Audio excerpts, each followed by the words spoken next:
Boa noite, meus irmãos, irmãs queridas.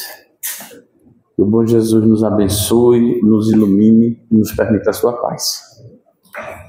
E que de preferência baixe a temperatura, que ninguém aguenta mais, né? Hoje no Rio de Janeiro nós chegamos a 50 graus, com sensação térmica de 70 graus. E o povo está dizendo, gente, cuidado, né? Com o meio ambiente, ninguém liga. Até que não vai dar tempo de voltar mais, né?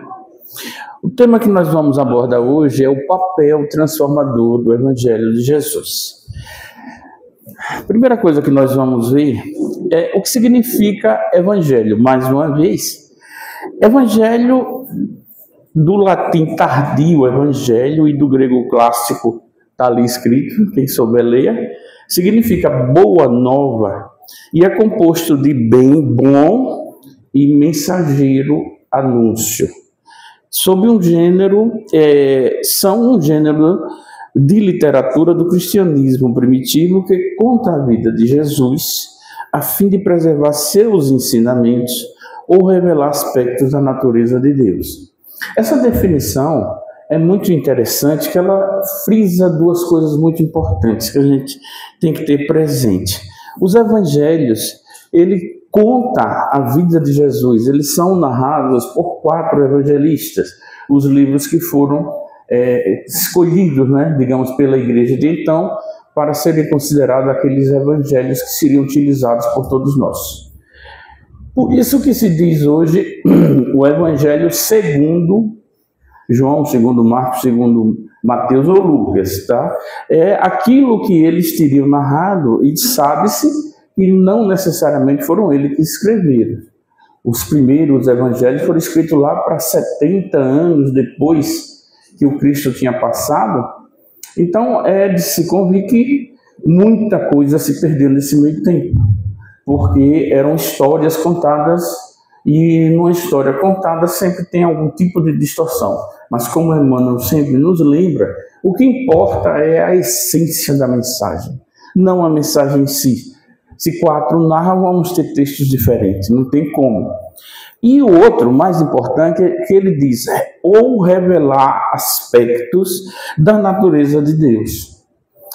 É uma coisa muito interessante também, que o Evangelho nos serve para nos mostrar a bênção divina, o amor de Deus por todos nós, por cada um de nós. E a etimologia, literalmente, ele significa boa mensagem, boa notícia ou boas novas. Bom, angélio, mensagem. É boa nova, boa notícia. E em Romanos 1,16 diz, porque não me envergonha do evangelho do Cristo, pois é o poder de Deus para a salvação de todo aquele que crê. O evangelho é exatamente isso, é o poder de Deus para a salvação de todo aquele que crê. Aí a gente relembra, num determinado trecho, na questão 625 do Livro dos Espíritos, Kardec pergunta qual o ser mais perfeito que Deus ofereceu ao homem para lhe servir de guia e modelo. Mais perfeito, para servir de guia e modelo. E o Livro dos Espíritos, no Livro dos Espíritos, as respostas são lacônicas. Eles não são de detalhar muito, eles dizem o que tem de dizer e tchau. Então eles dizem pura e simplesmente, vede Jesus. Acabou. Então Jesus é a essência, a base, é o máximo, né? Ou como diria nos dias modernos, é o top das galáxias. Não teve igual e nem terá. Então, segundo o livro Até o Final dos Tempos, de Amélia Rodrigues, ela nos diz que Jesus é único, incomparável. Ninguém se lhe assemelha em candura, em sabedoria, em majestade e em renúncia. Não fundou qualquer doutrina, nada exigiu, aparecendo como se fosse uma brisa perfumada em manhã de sol, amenizando o calor e espargindo a harmonia. Só apresentou uma recomendação, o amor indistinto a Deus, ao próximo e a si mesmo. É importante a gente ver que Jesus não fundou nenhuma doutrina, mas ele é base de quase todas. Até mesmo doutrinas não cristãs têm Jesus nas suas orações, nos seus livros sagrados. Gandhi sempre dizia que se todo o conhecimento cristão for perdido de alguma forma, e apenas o Sermão da Montanha restasse, nada mais seria necessário, pela grandeza da mensagem que Jesus deixou ali. Nós somos meio capengas, né? A gente faz as orações, normalmente de manhã à noite, por hábito, a grande maioria, né? Porque tem cresceu acostumado a fazer oração de manhã e à noite, porque a gente ainda não entendeu a grandeza da oração para as nossas vidas. Mas os muçulmanos, eles são muito rigorosos quanto a isso, e eles fazem 5 orações diárias. Tem os horários certos, e esses horários variam de acordo com a lua e a posição de Meca. Mas eles nunca deixam de fazer as 5 orações diárias. Isso faz parte da doutrina deles. E vocês sabiam que uma das 5 orações, parte dela é dedicada a Jesus, a Isan, o filho de Maria.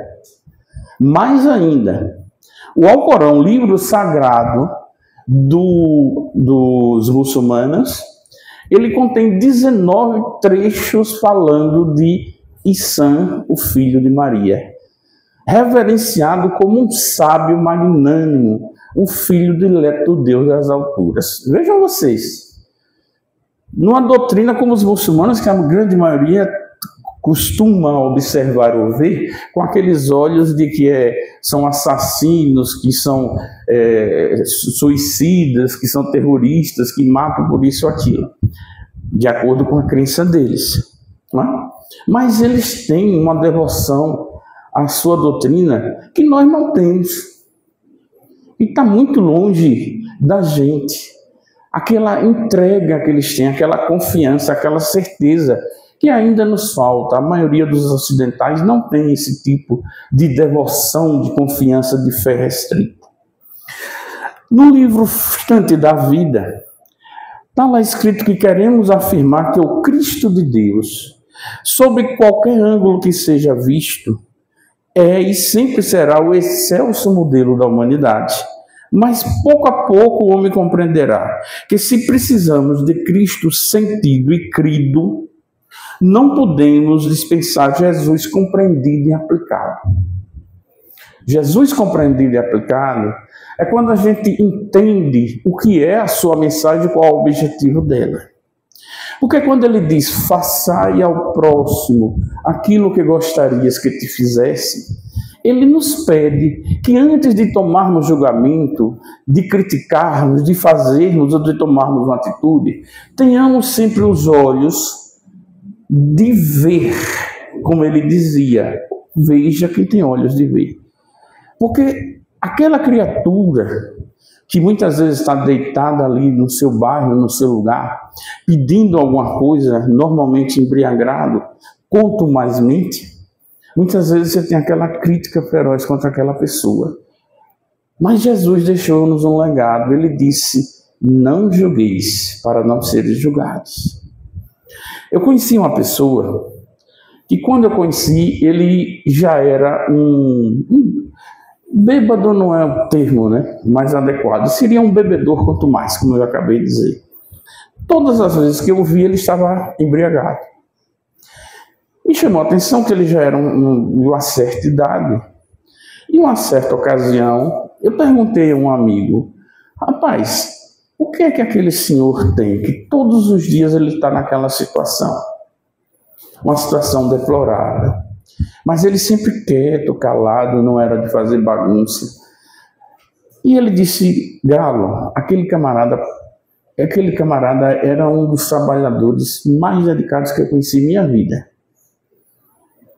Ele trabalhava nessas sondas de petróleo e ele era operador de guindaste. Aqueles guindastes que içam as coisas para cima da plataforma, tiram dos barcos e isso para as plataformas. Uma coisa que requer uma atenção grande, um cuidado muito grande, uma expertise enorme. E ele era casado e tiveram um filho. Chegou o bebê que virou a festa da família, como sempre acontece em nossas vidas quando recebemos a dádiva de um bebê em nossas casas. Quando eles se mudaram para um apartamento, porque a criança tinha chegado, eles resolveram mudar para um apartamento. E eles ficavam no terceiro andar desse local. A criança foi crescendo, já desenvolvendo, e quando eles mudaram, a criança já tinha meses, já não era mais criança de braço. Então ele conversou com a esposa que seria necessário que colocassem uma tela nas grades para evitar de que a criança eventualmente subisse num sofá, numa cadeira, numa alguma coisa e se encostasse da janela e tivesse algum problema.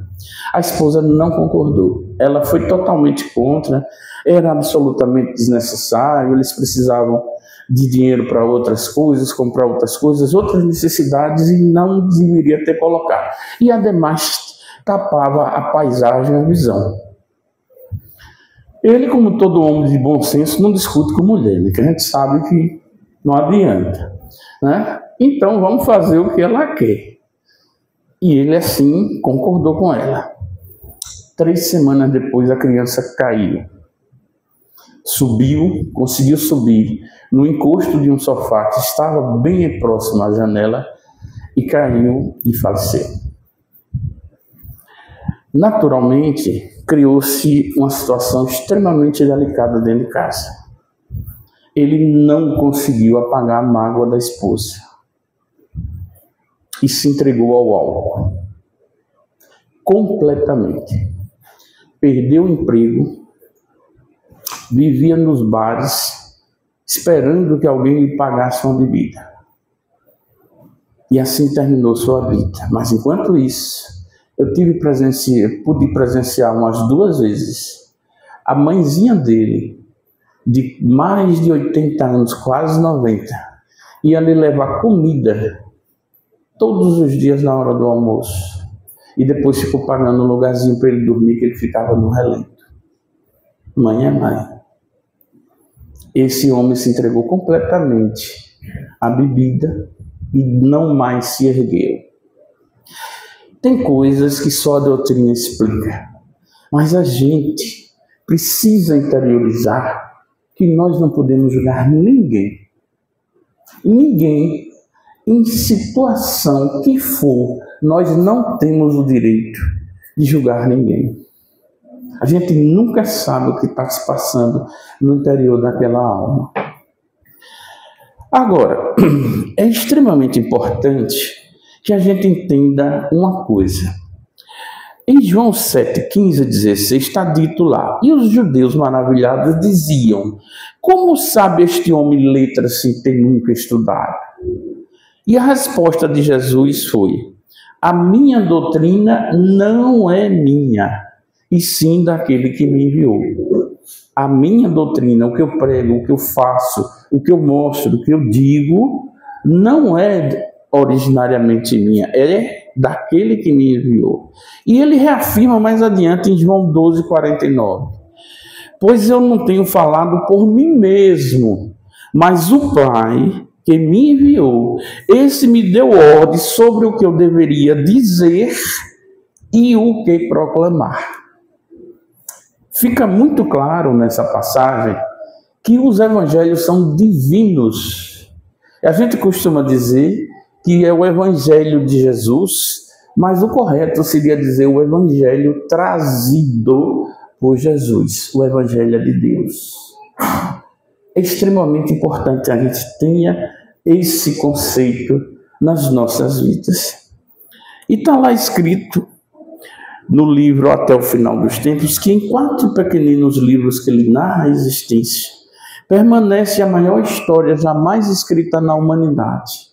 A mais concisa proposta de transformação humana, a mais simples estratégia de revolução para mudar as estruturas da Terra.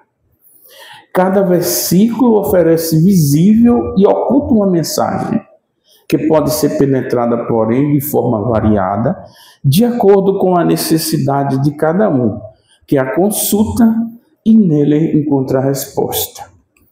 São tesouros inesgotáveis de sabedoria, de ciência, de amor, que os tempos não consumiram. Nunca consumiram, nunca consumirão. E o Evangelho é muito interessante. Em qualquer idioma que você pegar, ele tem a mesma estrutura. João 13, em português, é João 13 em espanhol, em inglês, francês, alemão, seja o que for. A estrutura do Evangelho é única no mundo inteiro. Os Evangelhos guardam a súmula de todos os compêndios de paz e de verdade para a vida dos homens, constituindo o roteiro de luz e de amor, através do qual todas as almas podem ascender as luminosas montanhas da sabedoria do céu. Todos nós fomos criados com o mesmo princípio, sermos perfeitos. Deus nos criou para isso. Cada um vai de acordo com a sua maneira e a sua forma de entender. Somos criaturas totalmente diferentes.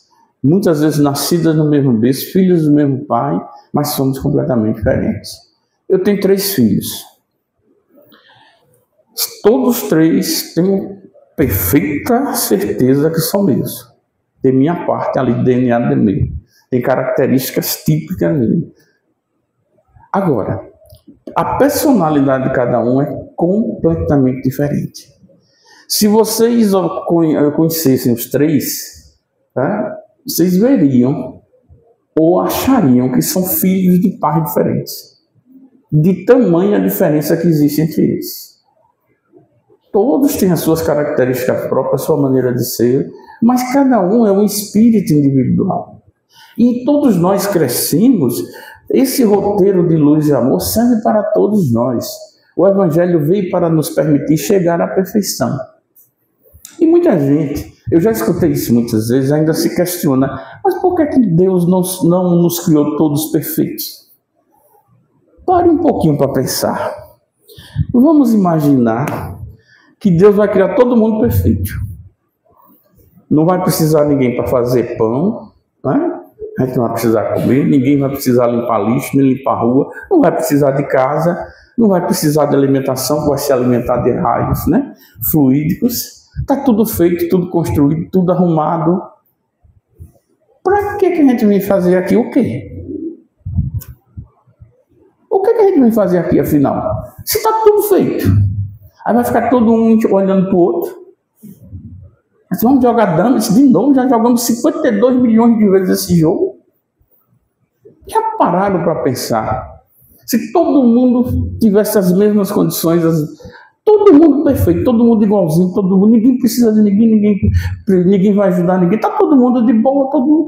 Para que Deus está criando esse povo? Para nada. Não, Ele nos cria numa condição bem no zerinho, para que a gente então vá se desenvolvendo e ocupe um lugar dentro da criação, em todos os lugares do universo.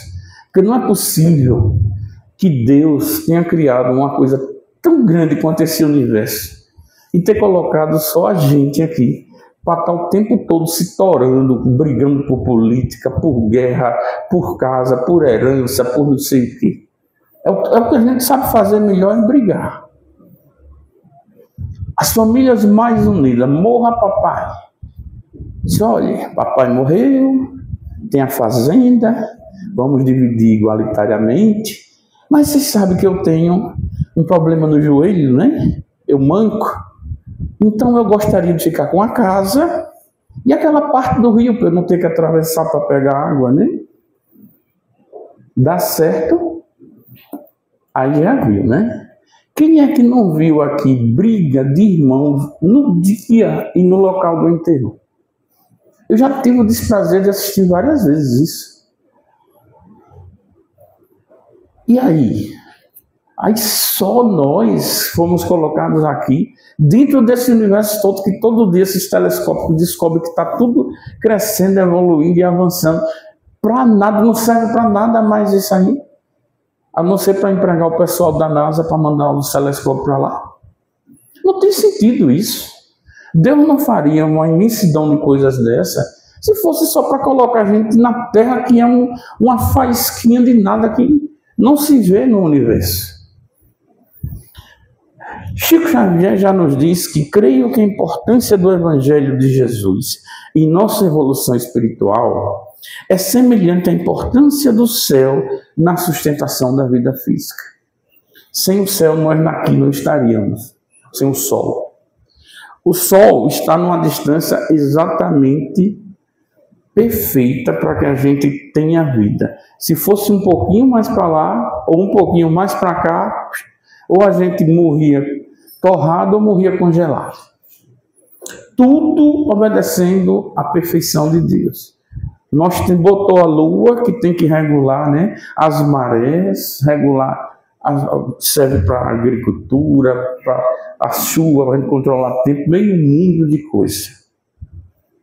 E você sabe, daqui a 3 anos, se você resolver tirar férias e pescar lá em Maragogi, você vai saber qual é a altura da maré, qual a hora está baixa, qual a hora está alta. Porque tudo que Deus faz é perfeito. Agora, está dito aqui que os evangelhos são o roteiro das almas e é com a visão espiritual que devem ser lidos. Consolador por Emmanuel. Tanto na mensagem do Evangelho quanto na mensagem do Espiritismo, o que prevalece acima de tudo é a responsabilidade para cada um de nós. Responsabilidade de sentir, de falar e de fazer. Sempre o Evangelho dita. Por isso que quando perguntaram a Kardec, Kardec perguntou aos espíritos, eles disseram quem era o guia e modelo. Ele disse simplesmente que era Jesus. Mas o Evangelho nos traz a responsabilidade. Ele é o guia, ele mostra o caminho. Nós não somos obrigados a seguir. Muitos não seguem. Mas a gente tem que entender que a gente precisa sentir, falar e fazer. Se a gente não tem um Evangelho vívido em nossas vidas, não vai adiantar de nada. Se você diz amar o próximo como a si mesmo, você sai na rua, uma pessoa te pede uma esmola, você dá 5 centavos. Me diga, você está amando o teu próximo. Para comprar um pão, ele vai precisar ganhar várias moedas de 5 centavos para comprar um único pão. E os tempos não estão brincadeira. Se a gente pegar hoje, você, agora ele ganha um salário mínimo. Meu irmão, viver com salário mínimo não é brincadeira, não. Pegue um salário mínimo. Quanto é um salário mínimo? R$ 1.500, números redondos. Aí você tira INSS, tira o vale de transporte. 6% do vale de transporte, 11% de INSS. Já tirou 17%. Né? Aí você ganha salário mínimo, você não tem condição de comprar casa. Você tem que pagar aluguel, uma casinha simples, que é longe, tem que pegar transporte para filho, para isso, para aquilo e ali. Tem a ousadia de querer comer 3 vezes por dia. E aí pega, meu irmão. Final do ano, nós fizemos uma vaquinha com os nossos colegas de empresa para fazer a cestinha de Natal do pessoal da limpeza e da vigilância. Arrecadou-se o dinheiro e uma colega que estava encarregada, ela chegou para uma das pessoas que é mais, assim, é solta, né, mais desenvolta da turma, e ela perguntou, o que é que vocês gostariam de ganhar na cesta de Natal? Porque muitas vezes você não vai chegar e para uma pessoa que tem necessidades básicas e está comprando nozes, né? Comprando coisas que a pessoa vai ver e não sabe nem para que serve. Ou vai comer, às vezes nem gosta, né? Porque é o natural daquilo. Nós tínhamos uma moça que trabalhava lá em casa, aí eu comprei um queijo gorgonzola, que eu adoro, né? De vez em quando eu faço essa brincadeira, compro um pedacinho de queijo gorgonzola e deixo em casa. E eu fui comer, como todo bom gordinho, quando eu voltei do trabalho, já vim pensando no pãozinho com queijo gorgonzola dentro para tomar com café. Dia da faxineira tá lá.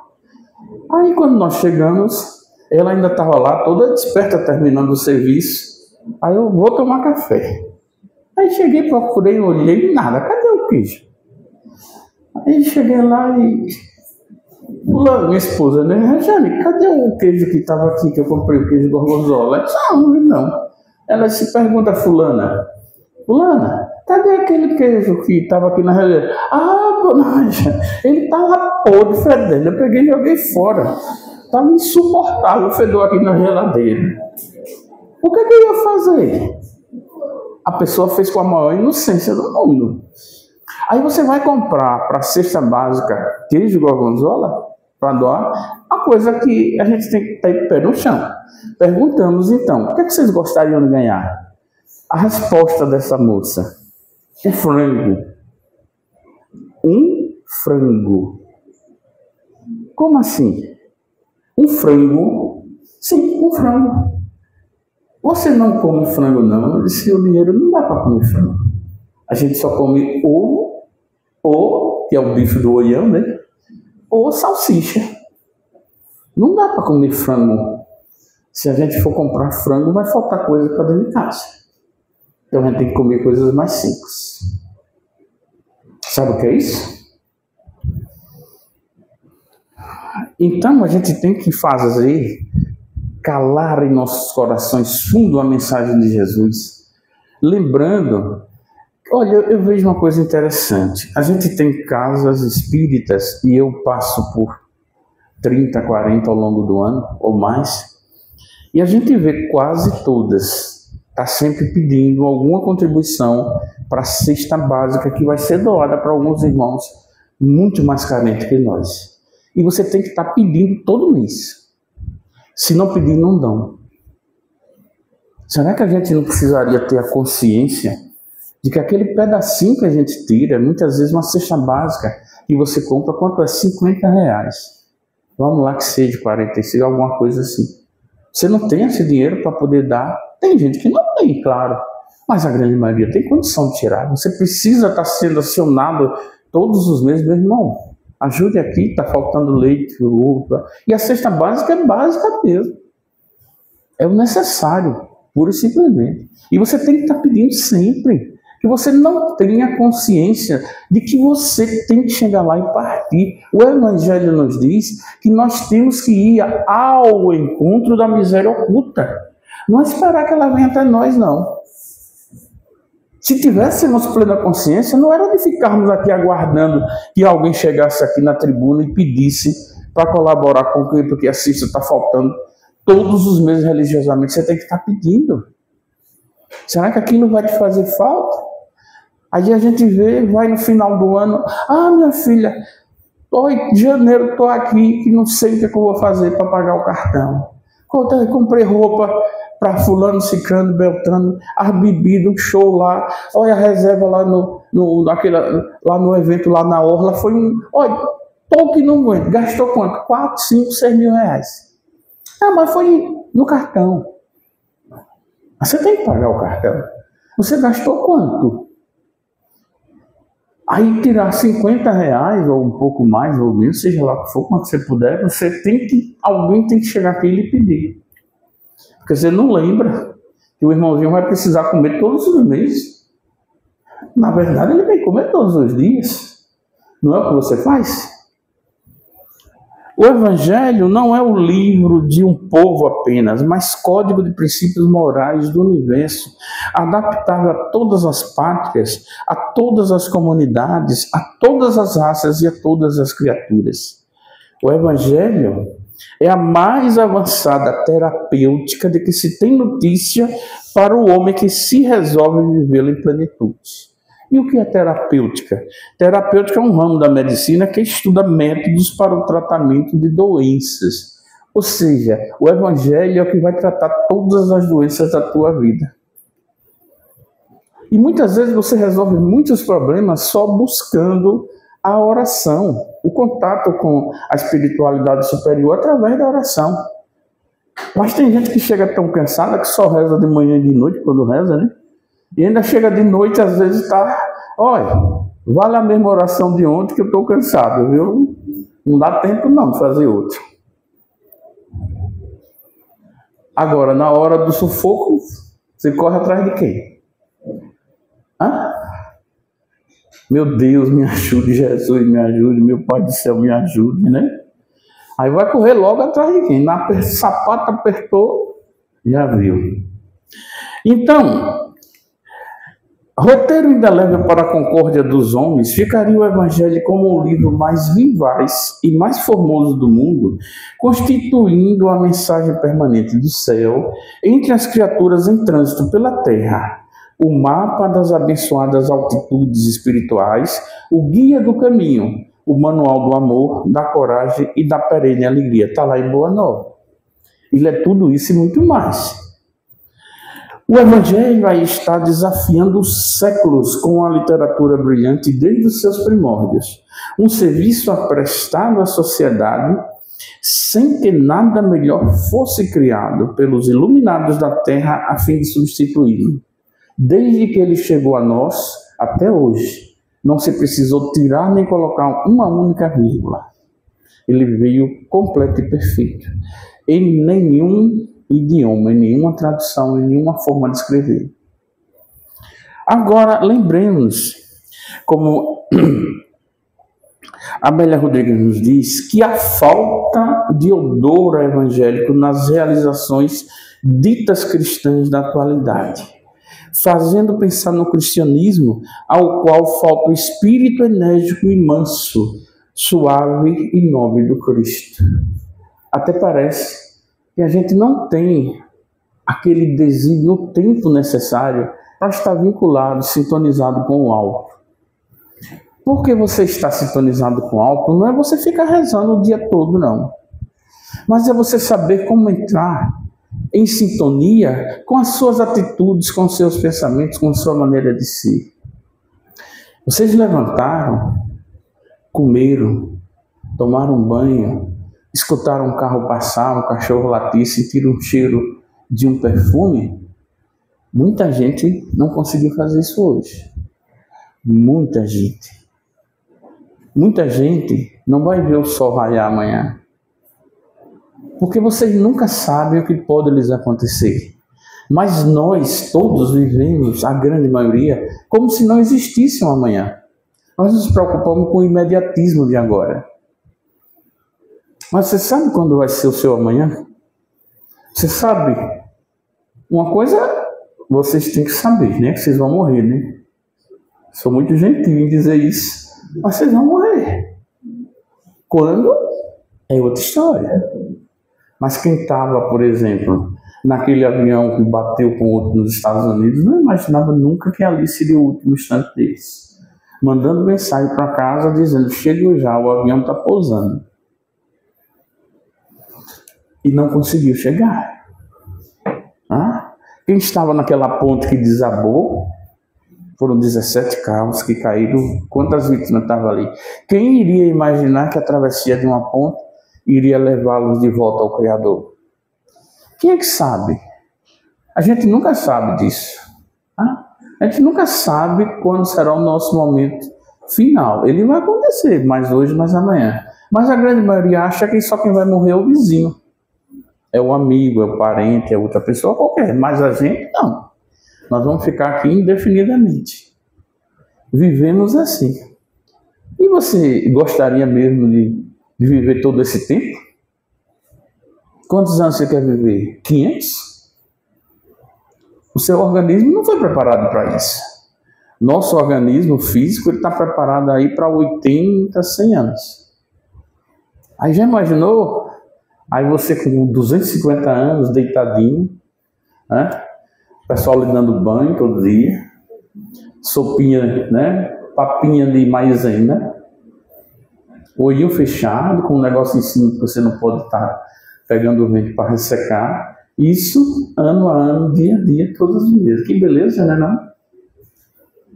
Até nisso a sabedoria divina se faz presente. Você já veio com aquela carguinha necessária. O seu organismo veio para viver uma determinada carga de tempo.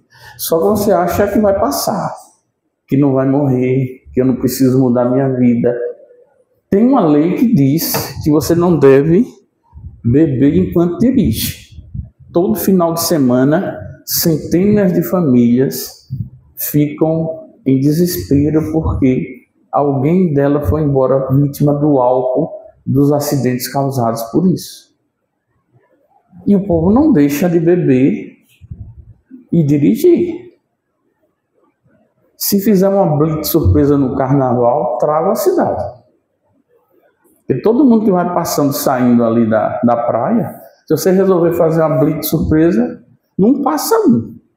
Ou dois perdidos, né? Que João pode ser preso dirigindo com celular, mas por algo não. Mas outra coisa...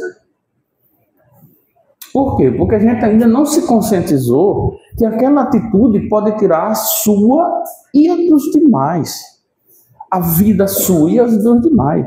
Atitudes impensadas. A minha cunhada perdeu um filho de uma maneira brutal. Isso aconteceu aqui há muitos anos, não vou citar datas nem nome, porque envolve outras famílias. Ela tinha separado do companheiro dela com quem tinha um filho, um menino de 11 anos.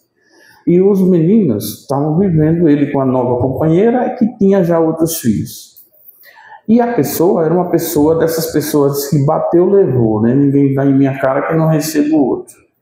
Num dia de manhã, um dia de domingo, eles vinham aqui no Augusto Franco, eles estavam vindo para cá para fazer a manobra para voltar, para ir para Atalaia, passarem um dia lá.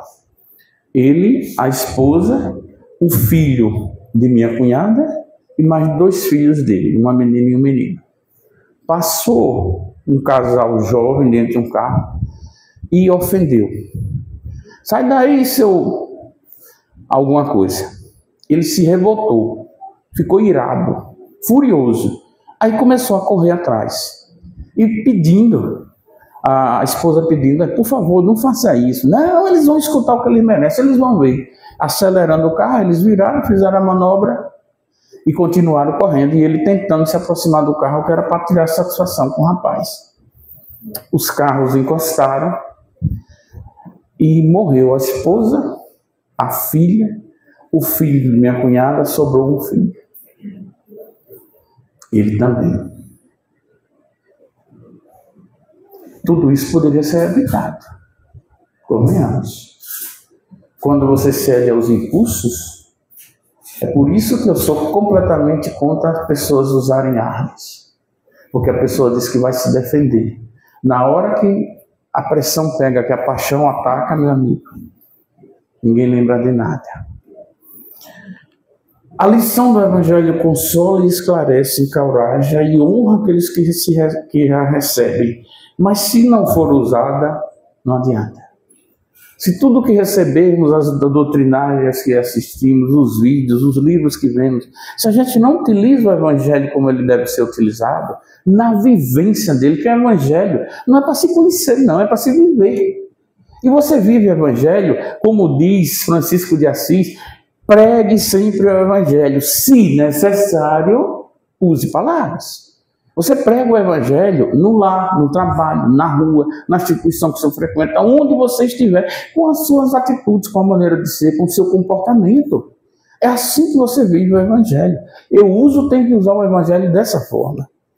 Se desatinos dessa ou daquela procedência te visitam a alma, entra em ti mesmo e acende a luz da prece, reexaminando atitudes e reconsiderando problemas, entendendo que a renovação somente será renovação para o bem, não à custa de contradições exteriores, mas se projetarmos ao tear da vida o fio do próprio pensamento, intimamente reajustado e minado por nós. Está lá no livro da Esperança. Muitos dizem, eu creio, mas poucos podem declarar, estou transformado. Para Pedro seriam necessários os trabalhos imensos de Jerusalém, os sacrifícios pessoais, as lutas enormes consigo mesmo, para que pudesse converter-se ao Evangelho e dar testemunho do Cristo aos seus irmãos. Mudar não é simples. E o Evangelho, como dizia Chico Xavier, ele não entra por decreto. Você não acende um botão, você não toca um interruptor, ou faz uma lei e diz que a partir de amanhã todo mundo está evangelizado. Evangelho, você tem que absorvê-lo a conta-gota, pouco a pouco, passo a passo, dia a dia. Uma casca de amendoim você não joga pela janela do carro e espera para botar no lixo primeiro que você encontrar. Você está usando o Evangelho. Um papel de bala que você não joga no chão, você está usando o Evangelho nas suas vidas. Uma caixa de leite que você pega, abre e coloca uma lâmpada queimada ou um vidro ou algo que quebrou na sua cozinha, você está vivenciando o Evangelho. O Evangelho não lhe pede obras faraônicas, não lhe pede creches diárias, não lhe pede asilos nem nada, nem transformações brutais. Pede que você vá mudando pouco a pouco, mas que essas mudanças se consolidem em você, que elas entrem e fiquem, que você passe a fazer delas parte constante da sua vida. Jesus veio até nós a fim de ensinar-nos, acima de tudo, que o amor é o caminho para a vida abundante.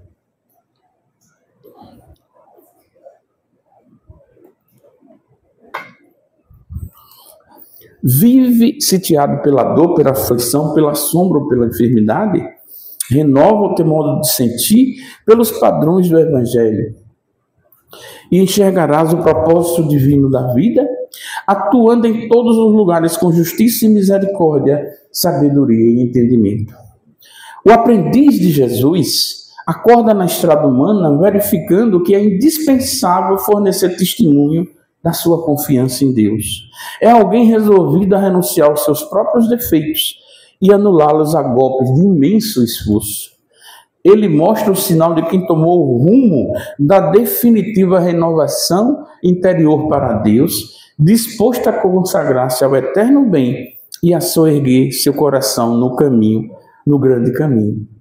Lembremos-nos que podes falar maravilhosamente acerca da vida, argumentar com brilho sobre a fé, ensinar os valores da crença, comer o pão da consolação, exaltar a paz, recolher as flores do bem, aproveitar os frutos da generosidade alheia, conquistar a coroa efêmera do louvor fácil, amontoar títulos diversos que te exornem a personalidade em trânsito pelos vales do mundo.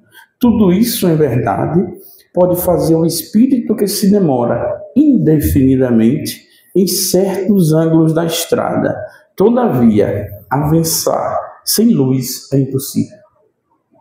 Ou você muda, ou não avança. Compreendendo a responsabilidade que somos investidos, exposando a boa nova por meio de nossos sentimentos e pensamentos, busquemos exteriorizar a alma renovadora que nos clareia por dentro, a fim de que a fé não seja uma palavra inoperante em nossas manifestações. Pura e simplesmente dizermos que temos fé e não fazermos valer efetivamente isso. O mestre no Vinde a mim espera naturalmente que as almas inquietas e tristes o procurem para a aquisição do ensinamento divino. Mas nem todos os aflitos pretendem renunciar ao objeto de suas desesperações. Nem todos os tristes querem fugir à sombra para o encontro com a luz. É impressionante isso. Porque nem todo mundo quer renunciar. Porque muitas vezes a renúncia vai tirar aquilo que você gosta de fazer. Aquilo que você quer continuar a fazer. Você quer fazer aquilo sem lhe causar problema, mas você não quer deixar de fazer aquilo. Então é complicado, muitas vezes é difícil. A gente vê muitas vezes o camarada está na UTI, morrendo sem ar, sem nada, porque fumou 40 anos. E aí o cara está lá pedindo socorro, ajuda, não sei o quê. Ele está querendo ajuda para renovar sua vida, se recompor, se refazer. Se ele melhorar, na semana seguinte ele está fumando. Porque é o que ele gostava de fazer. E ele criou disso um vício tão grande que é muito difícil ele se libertar. Quem convive, quem conhece ou quem sabe de pessoas que têm problema com fumo e álcool, sabe como isso é difícil. É muito difícil. A mãe de meus filhos morreu por causa de cigarro. O filho assistindo o exame já tinha tido um infarto, colocou um stent. O médico falou que ela não podia nem olhar para cigarro. Ela não parou. Já tinha enterrado 5 irmãos por conta de cigarro. Ela não parou, continuou fumando. Foi descer as escadas um dia para ir lá para a casa do meu filho mais novo, que é médico, os dois são médicos. E quando ela desceu, ela não conseguiu sentar no banco do carro. O menino percebeu, levou ela para o Primavera e de lá ela não saiu. À madrugada, foram fazer um procedimento para tentar colocar um stent para abrir a veia, mas o médico avisou que a veia poderia abrir e depois que tirasse o stent ela não fecharia. A pessoa que fuma, as veias ressecam. É como se você pegar uma mangueira de jardim, deixar no sol. A mangueira nova, você pega aquela boquilha dela, aquela parte da frente, você coloca na mangueira porque ela se expande. Se você deixar no sol e tentar fazer isso, ela lasca toda. As nossas veias impregnadas por nicotina é assim. Ele colocou a veia, ele 4 horas da manhã assistindo ela o exame, o médico fazendo o exame, ele de lado. O médico disse, agora é o momento pior, tirar o stent. Quando puxou, ela entrou em processo de hemorragia e morreu na frente do filho. Ele não conseguiu deixar de fumar. E não é fácil. Quem passa por isso tem que procurar entender também a imensa dificuldade de quem atravessa um problema desse. Se a gente ficar só gritando, reclamando, vociferando, não vai ajudar em nada. A pessoa precisa de muita ajuda, de muita oração. Mas se não tiver determinação, porque é difícil. Se não tiver determinação para vencer, não consegue. É fácil comer o pão multiplicado pelo infinito amor do Mestre Divino ou regozijar-se alguém com sua influência curativa. Mas para alcançar a vida abundante de que ele se fez um embaixador sublime, não basta a faculdade de poder e o ato de crer, mas também a vontade perseverante de quem aprendeu a trabalhar e servir, aperfeiçoar e querer. Trabalhar sempre para o bem. Oportunidade aqui na casa não falta. A nossa companheira chamou tantos aqui que podem ajudar. Tire um pouquinho do seu tempo. Venha colaborar. Você está ajudando outros irmãos. E a você também. Traduziremos o Evangelho em todas as línguas, em todas as culturas, exaltando-lhe a grandeza.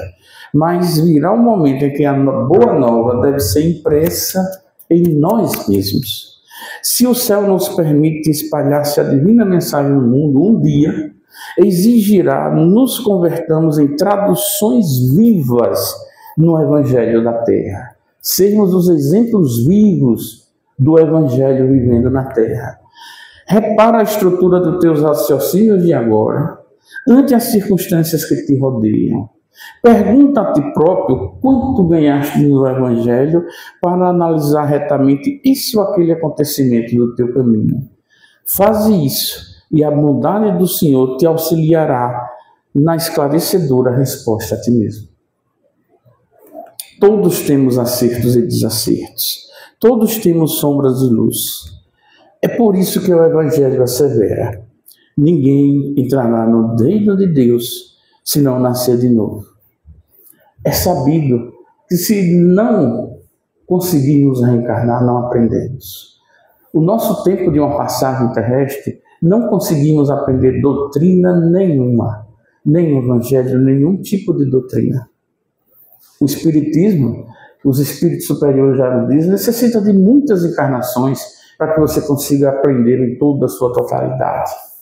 É preciso muito esforço, muito boa vontade. E se a gente não voltar várias vezes, a gente não consegue ter essa oportunidade. Sofres, está fatigado, tropeça sobre os fardos do mundo, o Mestre é o eterno amigo que nos rompe as algemas e nos abre portas renovadoras. Ouve-lhe o apelo divino, formulado nas verdadeiras palavras do seu testamento de amor. Venha, eu estou aqui. A mais comovente história que já se escreveu, o maior amor que o mundo já conheceu, o exemplo mais fecundo que jamais existiu. A vida de Jesus é o permanente apelo à mansidão, à dignidade, ao amor, à verdade. Amá-lo é começar a vivê-lo. Conhecê-lo é plasmá-lo na mente. e no coração. A vida que comporta a história de nossa vida, eis a vida de Jesus.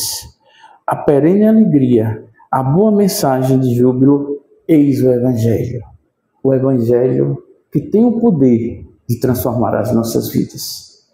Que ele possa, a cada um de nós, transformar sempre para melhor, que é o seu objetivo principal. Fazendo com que tenhamos a consciência plena e absoluta de que Deus está ao nosso lado, Jesus está ao nosso lado, através dos teus emissários de amor, diuturnamente ao alcance de uma oração. É só entendermos isso que nossa vida certamente tomará outro mundo. Que Jesus nos abençoe, nos ilumine e nos permita a sua paz.